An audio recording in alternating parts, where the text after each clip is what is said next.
আসসালামু আলাইকুম। সংবাদে আপনাদের সবাইকে স্বাগতম জানাচ্ছি আমি নুসরাত। শুরুতেই সংবাদ শিরোনাম। পরমাণু আলোচনায় অগ্রগতি, প্রশংসা করল যুক্তরাষ্ট্র ও ইরান। ইমরানের পরিবারকে নাকফির হুমকি, ইমরানের বোনদের অভিযোগ। গাজা থেকে 1 মিলিমিটারও সরবে না ইসরায়েল। পশ্চিম তীরে দখলদারত্ব নিয়ে ইসরায়েলকে 85 রাষ্ট্রের নিন্দা।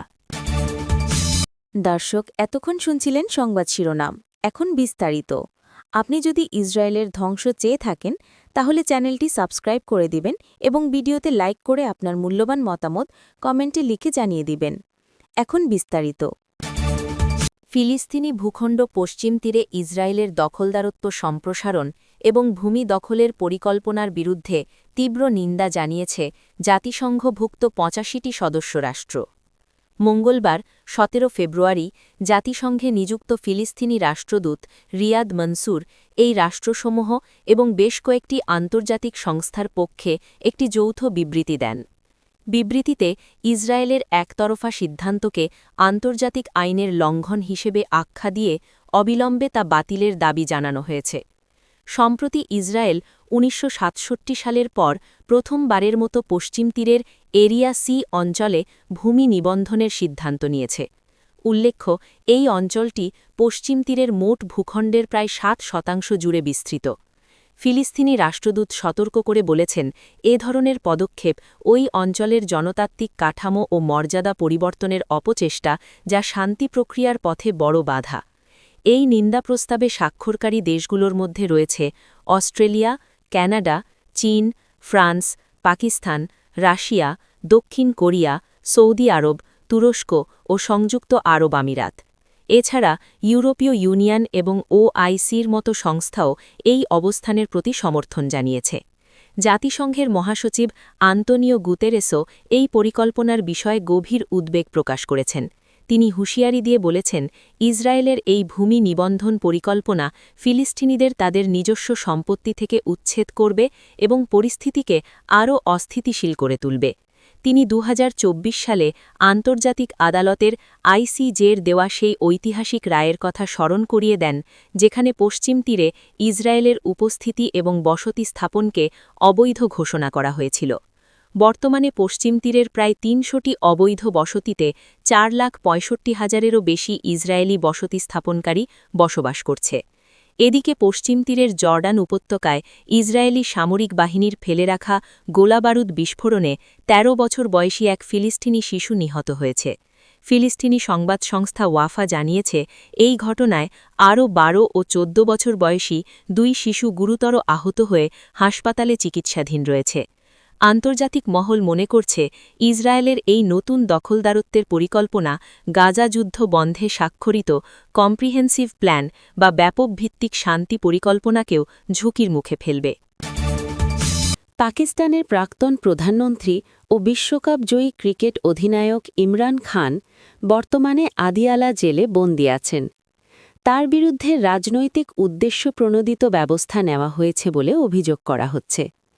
তার স্বাস্থ্য ক্রমশ খারাপ হওয়ার কারণে ক্রিকেট বিশ্বে তার প্রতি মানবিক আচরণের আহ্বান জানিয়েছেন সুনীল গাভাস্কার, কপিল দেব, গ্রেগ চ্যাপেল এবং ক্লাইভ লয়েডের মতো কিংবদন্তি খেলোয়াড়রা। ইমরানের বোন উজমা খান ও আলিমা খান অভিযোগ করেছেন, পাকিস্তান ক্রিকেট বোর্ডের প্রধান এবং স্বরাষ্ট্রমন্ত্রী মোহসিন নাকভি, পাশাপাশি সেনাপ্রধান আসিম মুনির তার এবং তার পরিবারের ওপর হুমকি দিচ্ছেন। তারা দাবি করেছেন যে ইমরানকে হত্যা করার পরিকল্পনা করা হচ্ছে। উজমা একটি সংবাদ সম্মেলনে জানান, তার ভাই নিজে বলেছেন যে এই লোকেরা আমাকে মেরে ফেলবে, হত্যা করার পরিকল্পনা করেছে। আলিমা আরও বলেন, ইমরানের চোখের গুরুতর সমস্যা থাকা সত্ত্বেও তার বিশ্বস্ত চিকিৎসক দলকে দেখা করতে দেওয়া হচ্ছে না। এছাড়া তিনি বলেন, মোহসিন নাকভি আমাদের হুমকি দিচ্ছে, তারা রক্তের স্বাদ পেয়েছে। যদি ইমরান খান বা আমাদের সঙ্গে কোনো কিছু ঘটে, আমরা ভবিষ্যতের প্রজন্মকে ক্ষমা করব না।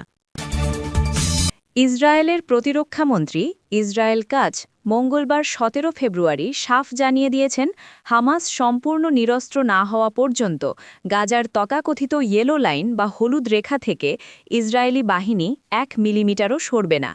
মার্কিন প্রেসিডেন্ট ডোনাল্ড ট্রাম্পের যুদ্ধ সমাপ্তি পরিকল্পনার দ্বিতীয় ধাপ শুরু হলেও ইসরায়েল তাদের অবস্থানে অনড় রয়েছে।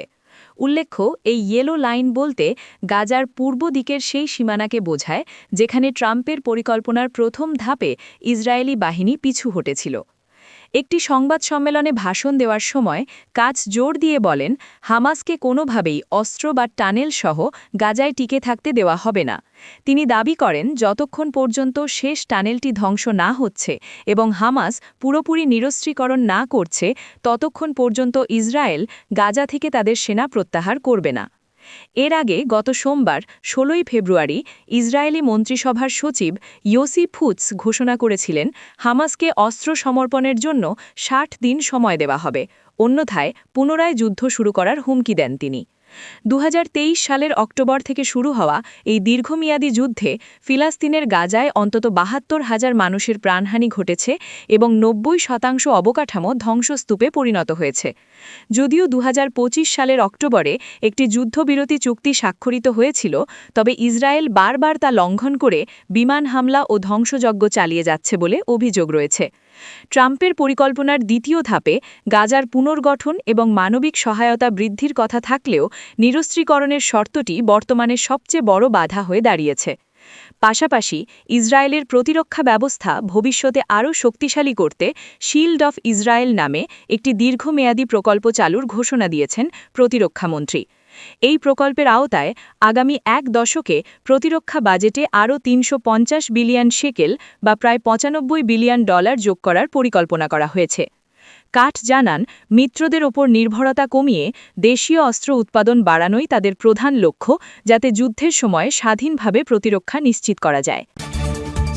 ফিলিস্তিনি ভূখণ্ড পশ্চিম তীরে ইসরায়েলের দখলদারত্ব সম্প্রসারণ এবং ভূমি দখলের পরিকল্পনার বিরুদ্ধে তীব্র নিন্দা জানিয়েছে জাতিসংঘভুক্ত ৮৫টি সদস্য রাষ্ট্র।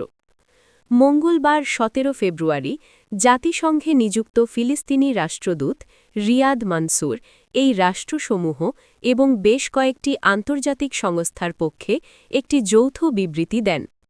বিবৃতিতে ইসরায়েলের একতরফা সিদ্ধান্তকে আন্তর্জাতিক আইনের লঙ্ঘন হিসেবে আখ্যা দিয়ে অবিলম্বে তা বাতিলের দাবি জানানো হয়েছে। সম্প্রতি ইসরায়েল ১৯৬৭ সালের পর প্রথমবারের মতো পশ্চিম তীরের এরিয়া সি অঞ্চলে ভূমি নিবন্ধনের সিদ্ধান্ত নিয়েছে। উল্লেখ্য, এই অঞ্চলটি পশ্চিম তীরের মোট ভূখণ্ডের প্রায় ৬০% জুড়ে বিস্তৃত। ফিলিস্তিনি রাষ্ট্রদূত সতর্ক করে বলেছেন, এ ধরনের পদক্ষেপ ওই অঞ্চলের জনতাত্ত্বিক কাঠামো ও মর্যাদা পরিবর্তনের অপচেষ্টা, যা শান্তি প্রক্রিয়ার পথে বড় বাধা। এই নিন্দা প্রস্তাবে স্বাক্ষরকারী দেশগুলোর মধ্যে রয়েছে অস্ট্রেলিয়া, কানাডা, চীন, ফ্রান্স, পাকিস্তান, রাশিয়া, দক্ষিণ কোরিয়া, সৌদি আরব, তুরস্ক ও সংযুক্ত আরব আমিরাত। এছাড়া ইউরোপীয় ইউনিয়ন এবং ওআইসির মতো সংস্থাও এই অবস্থানের প্রতি সমর্থন জানিয়েছে। জাতিসংঘের মহাসচিব আন্তোনিও গুতেরেসও এই পরিকল্পনার বিষয়ে গভীর উদ্বেগ প্রকাশ করেছেন।